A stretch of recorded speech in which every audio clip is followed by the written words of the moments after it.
हमारे शरीर का ऊपरी हिस्सा अंदर से कुछ ऐसा दिखता है। हम यहाँ कई पार्ट्स देख सकते हैं जो ह्यूमन डाइजेस्टिव सिस्टम को बनाते हैं, और इसे समझने के दौरान हम कई कॉम्प्लिकेटेड शब्द सुनेंगे, जैसे कि enzymes, oesophagus, peristaltic movement, duodenum, ileum and so on. Digestive system या कोई भी सिस्टम को समझने के लिए हमें इन शब्दों को समझना होगा। पहली बार जब हम सिस्टम को समझने की कोशिश करते हैं तो इन शब्दों को नहीं देखना है। डाइजेशन एक आसान कॉन्सेप्ट है।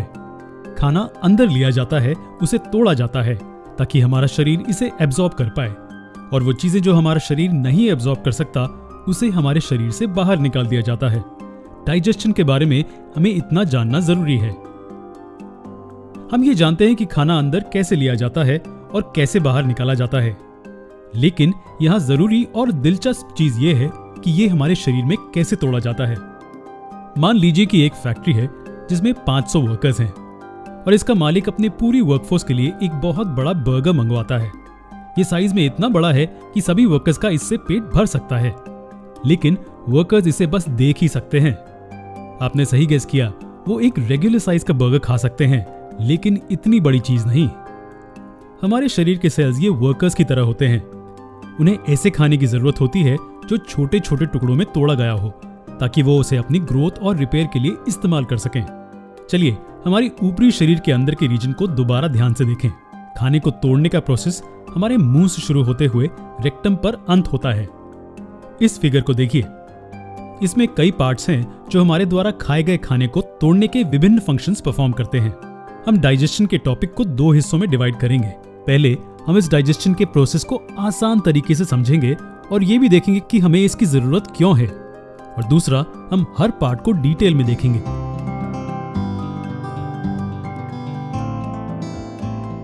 सुबह उठते हैं और अपना पसंदीदा खेल खेलने के लिए तैयार हैं, लेकिन खेल के अंत में आपकी एनर्जी को क्या हो जाता है?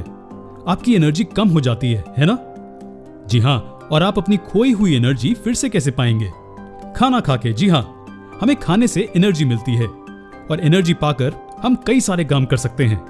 एनिमल्स में खाना एनर्जी प्रोवाइड करता है, लेकिन प्लांट्स को एनर्जी कैसे मिलती है?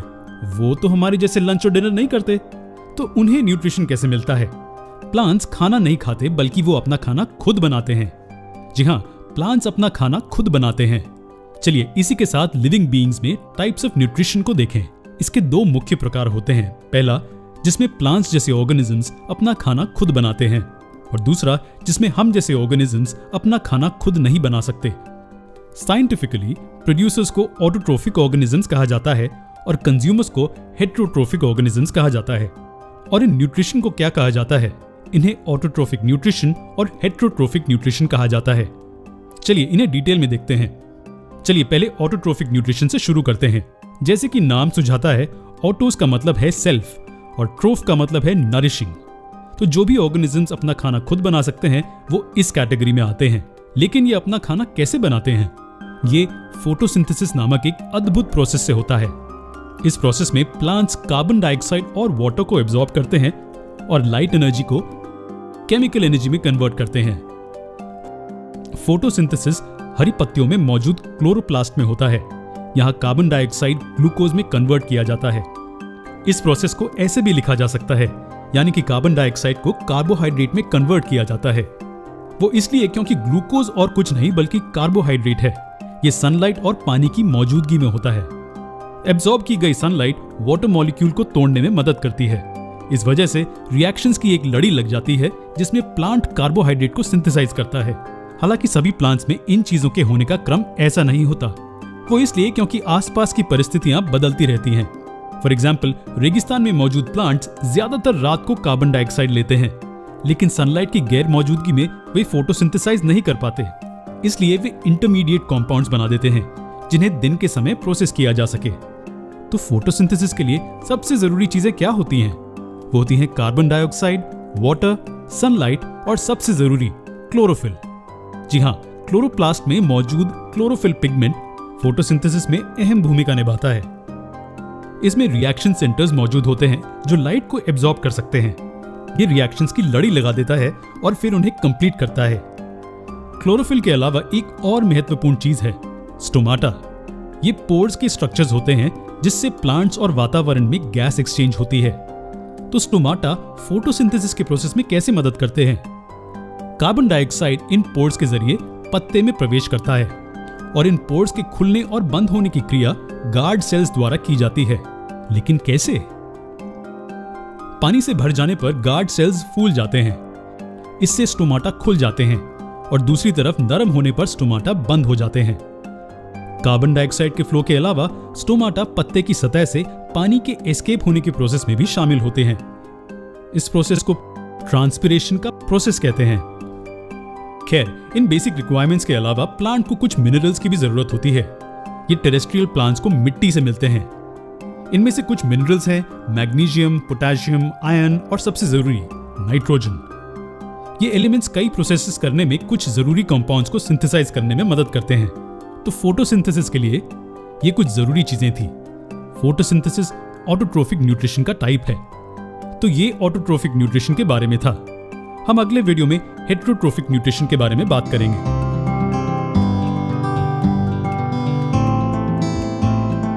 पिछले वीडियो में ऑटोट्रोफिक न्यूट्रिशन के बारे में पढ़ा था।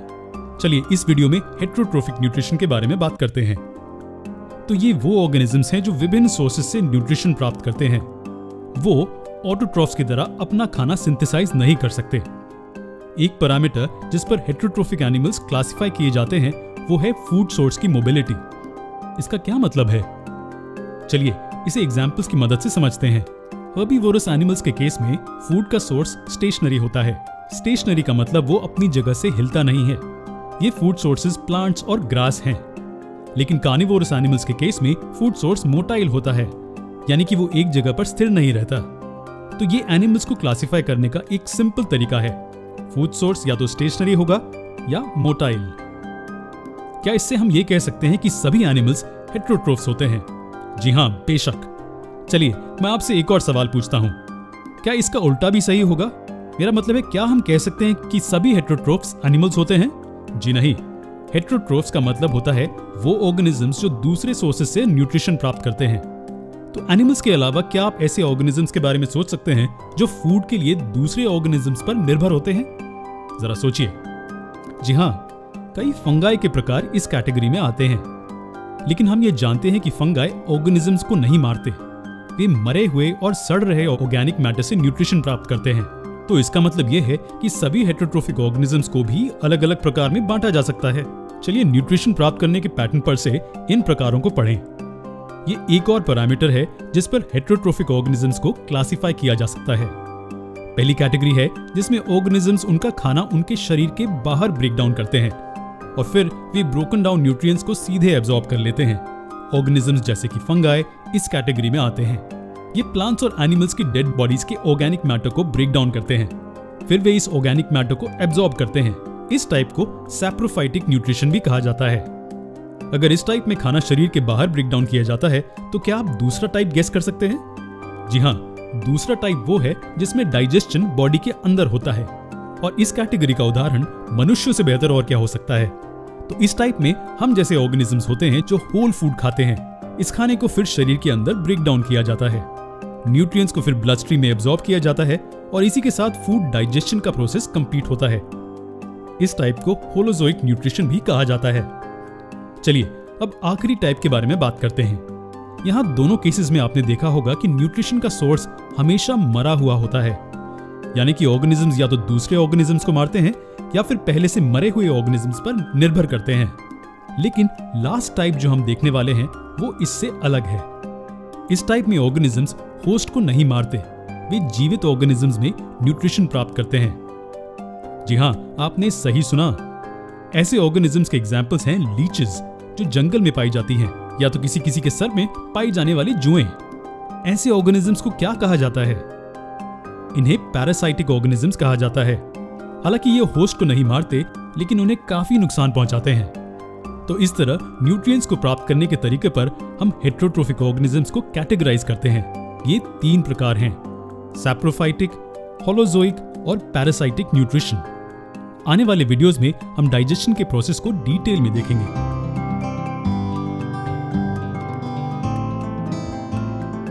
हमारा डाइजेस्टिव सिस्टम एक बहुत ही अद्भुत तरीके से काम करता है। और हमें इसे काम करवाने के लिए सोचना नहीं पड़ता। ये खुद से होता है।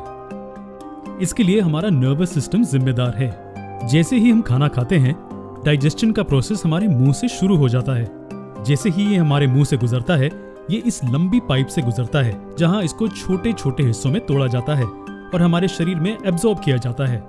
और खाने को तोड़ने के प्रोसेस में कुछ डाइजेस्टिव ग्लैंड्स मदद करते हैं। रुकिए, क्या हमने कहा कि ये पूरी चीज एक लंबी पाइप है?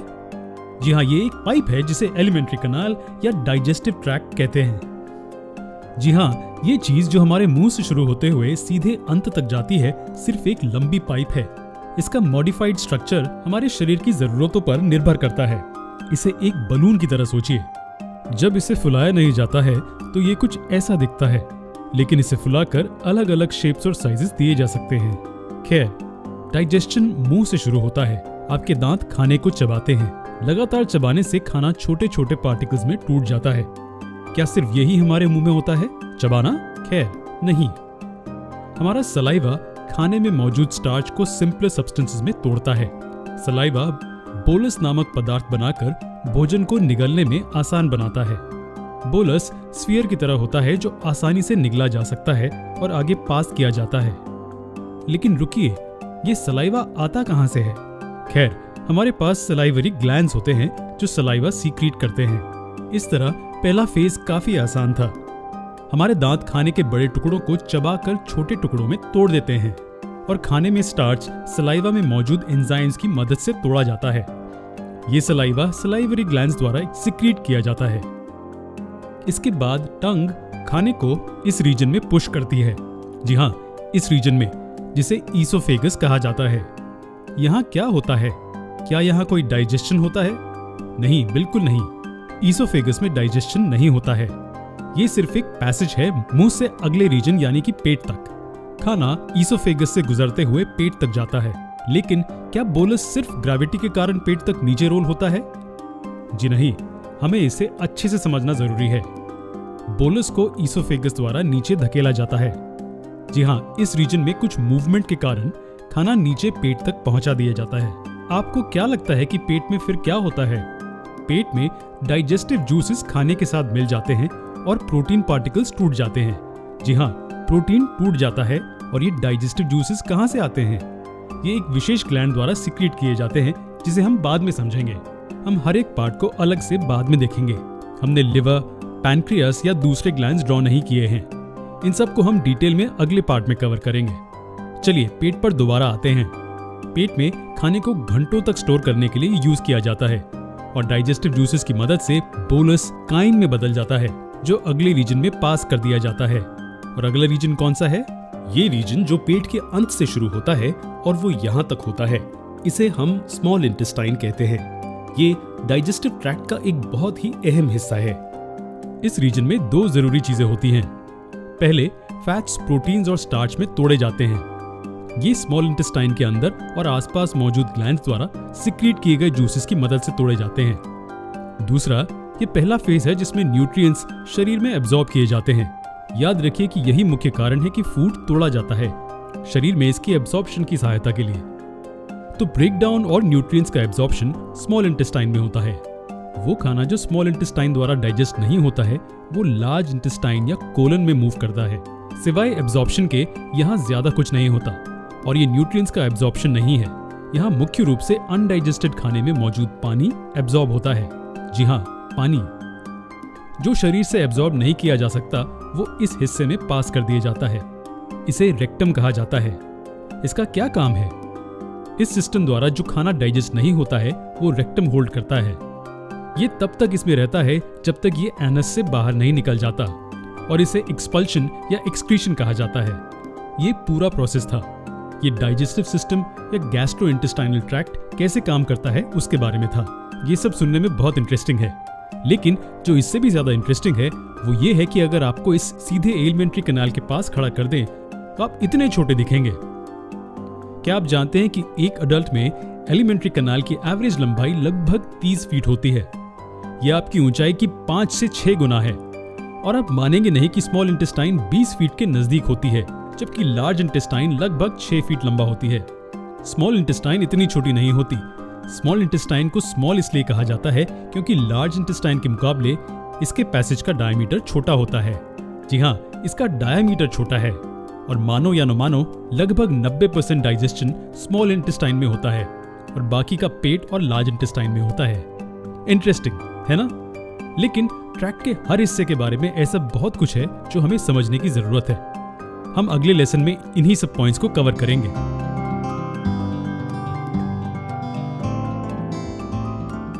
जब चबाए हुए खाने को थ्रोट से नीचे पुश किया जाता है तो क्या होता है? जी हाँ, ये फूड पाइप से नीचे ट्रैवल करता है। फूड पाइप हमारे डाइजेस्टिव ट्रैक्ट की एक पैसेज है जो खाने को मुंह से पेट तक लेकर जाती है, लेकिन इसका एक फैंसी नाम है। इसे ईसोफेगस कहा जाता है। हमारे मुंह में बना बोलस ईसोफेगस तक भेजा जाता है। ये हिस्सा जो यहाँ से शुरू होता है और इस पॉइंट पर खत्म होता है उसे ईसोफेगस कहते हैं। ये क्या करता है? इस रीजन में क्या होता है? ईसोफेगस मुंह और पेट को कनेक्ट करता है। ये खाने को मुंह से पेट तक ट्रांसफर करता है। ईसोफेगस में डाइजेशन नहीं होता है। ये एक मुख्य पॉइंट है, लेकिन यहाँ डाइजेशन नहीं होता है। तो क्या इसका मतलब यह है कि खाना ईसोफेगस से बस नीचे रोल होकर पेट में प्रवेश करता है? नहीं, ऐसा भी नहीं है। बहुत से लोग सोचते हैं कि खाना सिर्फ पेट तक ही जाता है, लेकिन यह सच नहीं है। एक बार बोलस टंग द्वारा नीचे पुश कर दिया जाए, ईसोफेगस लाइनिंग के मसल्स कॉन्ट्रैक्ट होते हैं और खाने को नीचे धकेल देते हैं। जी हाँ, मसल्स खाने को पेट तक पुश कर देते हैं। तो हमारे खाने को ग्रेविटी नीचे नहीं खींचती है, लेकिन मसल्स के कॉन्ट्रैक्शन के कारण खाना पेट तक आता है। इसका मतलब कि हम हमारा खाना लेटे लेटे भी खा सकते हैं या फिर उल्टे होकर भी। इस मूवमेंट को क्या कहते हैं? हम खाने को नीचे धकेले जाने की बात कर रहे हैं। इसे क्या कहते हैं? इसे पेरिस्टाल्टिक मूवमेंट कहा जाता है और इस प्रोसेस को पेरिस्टाल्सिस कहा जाता है। मसल्स कॉन्ट्रैक्ट होकर खाने को आगे की ओर धकेलते हैं, तो ईसोफेगस में यह होता है। लेकिन रुकिए, विंड पाइप ईसोफेगस के बहुत नजदीक होती है। फूड पाइप और विंड पाइप एक दूसरे के बहुत करीब होते हैं।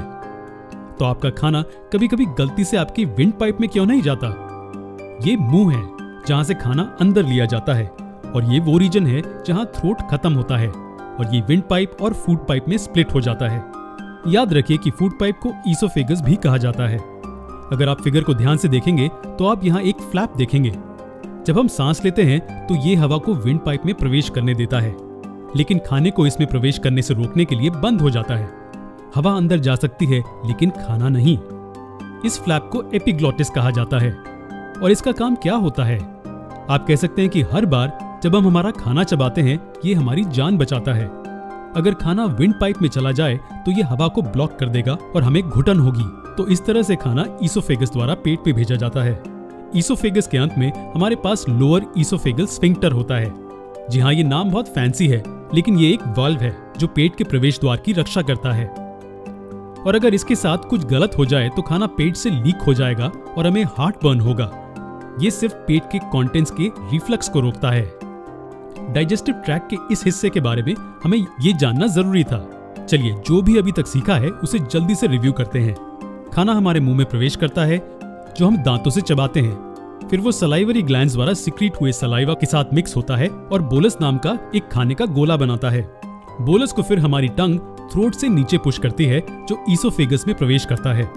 ईसोफेगस के मसल्स कॉन्ट्रैक्ट होते हैं और खाने को नीचे पेट में पुश करते हैं और इसे पेरिस्टाल्टिक मूवमेंट कहते हैं। और याद रखिए, ईसोफेगस में डाइजेशन नहीं होता है। अगले वीडियो में हम डाइजेशन में पेट के रोल को देखेंगे।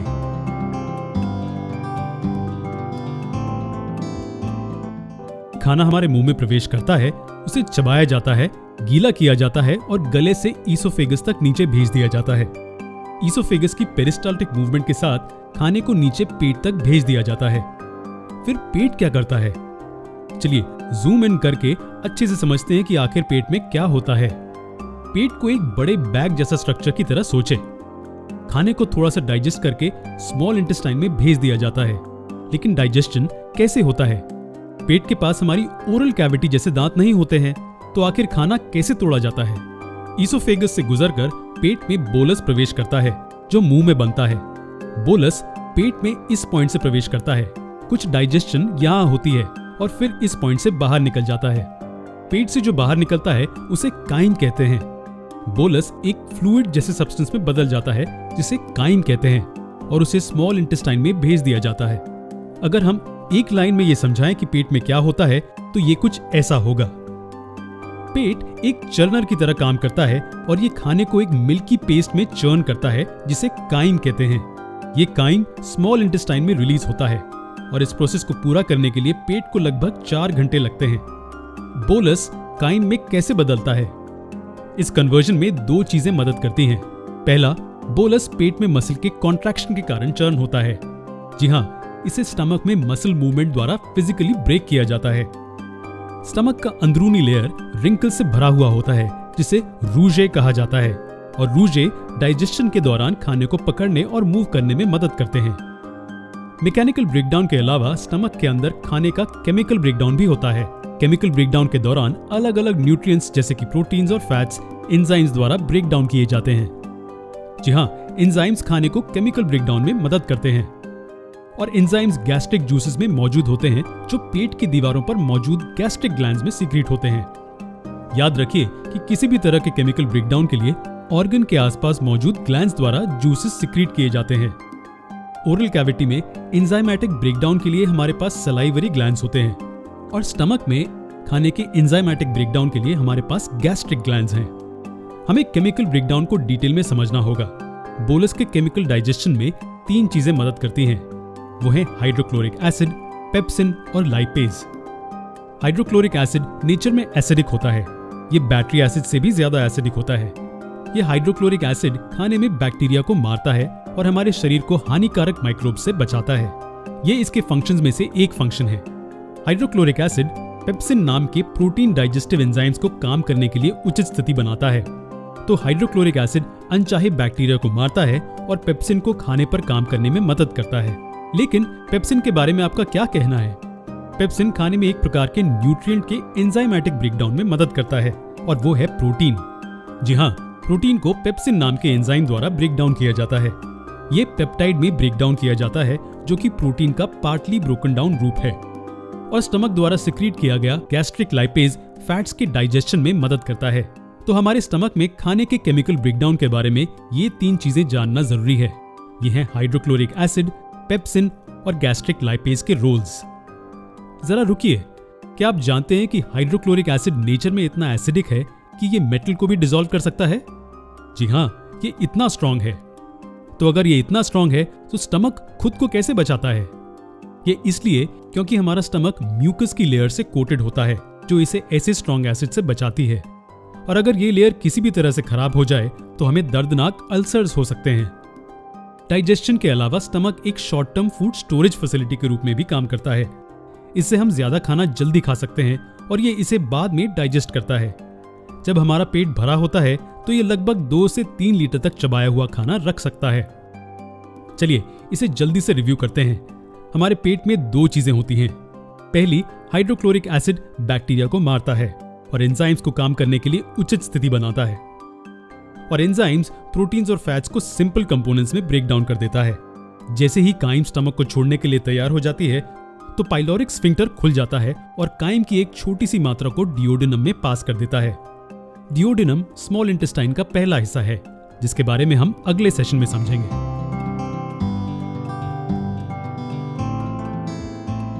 हमने देखा कि कैसे स्टमक डाइजेशन की प्रोसेस में मदद करता है और एक सफेद पेस्ट बनाती है जिसे काइम कहते हैं। इसके बाद क्या होता है? काइम को कहां भेजा जाता है?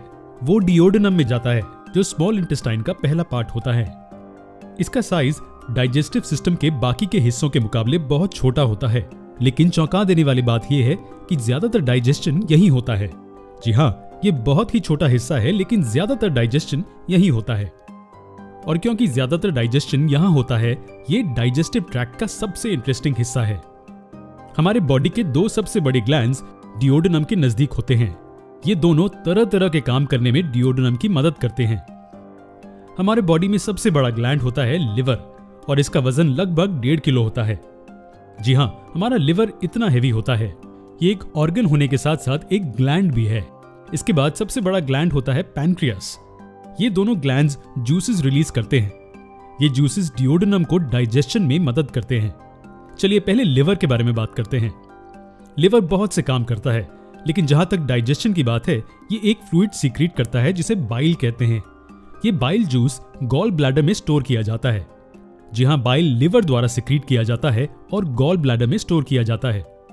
ये समझने के लिए कि बाइल डाइजेशन प्रोसेस में कैसे मदद करता है, हमें ये पता होना चाहिए कि फैट पार्टिकल्स को ब्रेक डाउन करना आसान नहीं होता। इसलिए इसे 2 स्टेजेस में ब्रेक डाउन किया जाता है। पहले बाइल बड़े फैट ड्रॉपलेट्स को एकदम छोटे ड्रॉपलेट्स में ब्रेक कर देता है और उन्हें बॉडी के वाटरी मीडियम के साथ मिक्स कर देता है। साइंटिफिक टर्म्स में हम कह सकते हैं कि बाइल फैट को इमल्सिफाई कर देता है। इस प्रोसेस को इमल्सिफिकेशन कहते हैं। ये था पहला स्टेज जहां फैट को छोटे ड्रॉपलेट्स में ब्रेक डाउन किया जाता है। पैनक्रियाटिक जूस में मौजूद एंजाइम्स इन ड्रॉपलेट्स को और ब्रेक डाउन कर देते हैं। ये पैनक्रियाटिक जूस पैनक्रियास द्वारा सीक्रेट किए जाते हैं। इस तरह पैनक्रियास डाइजेशन के प्रोसेस में अपनी भूमिका अदा करता है। ये एंजाइम्स फैट्स को सिर्फ इसलिए ब्रेक डाउन कर पाते हैं क्योंकि फैट्स को पहले इमल्सिफाई किया जाता है। तो क्या पैनक्रियाटिक जूस का बस यही एक काम होता है, फैट्स को ब्रेक डाउन करना? जी नहीं, ये और भी बहुत कुछ करता है। अगर आपको याद हो तो स्टमक में मौजूद हाइड्रोक्लोरिक एसिड खाने को एसिडिक बना देता है। इसलिए जब काइम डिओडेनम में एंटर करती है, वो थोड़ी बहुत एसिडिक होती है। पैनक्रियास में मौजूद पैनक्रियाटिक जूस अल्कलाइन होता है और इसलिए वो काइम को न्यूट्रलाइज कर देता है। जूस में मौजूद बाइकार्बोनेट्स न्यूट्रलाइज करने का काम करते हैं। इस तरह एंजाइम्स के काम करने के लिए परिस्थितियां सहायक हो जाती हैं। जी हाँ, पैनक्रियाटिक जूस में एंजाइम्स भी होते हैं जो प्रोटीन, स्टार्च और फैट्स को डाइजेस्ट करते हैं। पैनक्रियाटिक जूस में 3 मुख्य एंजाइम्स होते हैं, ट्रिप्सिन, एमिलेज और लाइपेज। ये क्या करते हैं? ये खाने में मौजूद किन न्यूट्रिएंट्स को ब्रेक डाउन करते हैं? ट्रिप्सिन प्रोटीन्स या पेप्टाइड्स को अमीनो एसिड्स और छोटे पेप्टाइड्स में ब्रेक डाउन कर देता है। जी हाँ, पेप्टाइड्स से स्मॉलर पेप्टाइड्स।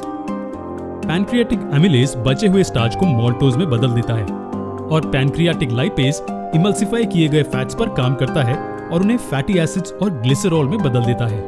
तो आप अंदाजा लगा सकते हैं कि पैनक्रियाटिक जूस कितना महत्वपूर्ण होता है। ये खाने को न्यूट्रलाइज करने में मदद करता है और ये प्रोटीन, स्टार्च और फैट्स को सिंपल सब्सटेंसेस में ब्रेक डाउन भी करता है। चलिए, हमने जो अभी सीखा उसे रिव्यू करते हैं। बाइल जूस बड़े फैट ड्रॉपलेट्स को छोटे ड्रॉपलेट्स में ब्रेक डाउन कर देता है। इससे पैनक्रियाटिक जूस में मौजूद एंजाइम्स उन्हें आसानी से और आगे ब्रेक डाउन कर पाते हैं। फैट के अलावा पेप्टाइड्स और बचे हुए स्टार्च को भी ब्रेक डाउन किया जाता है। डिओडेनम में भारी भरकम काम के बाद खाने को स्मॉल इंटेस्टाइन के अगले भाग में भेजा जाता है। इसे हम अगले लेसन में देखेंगे।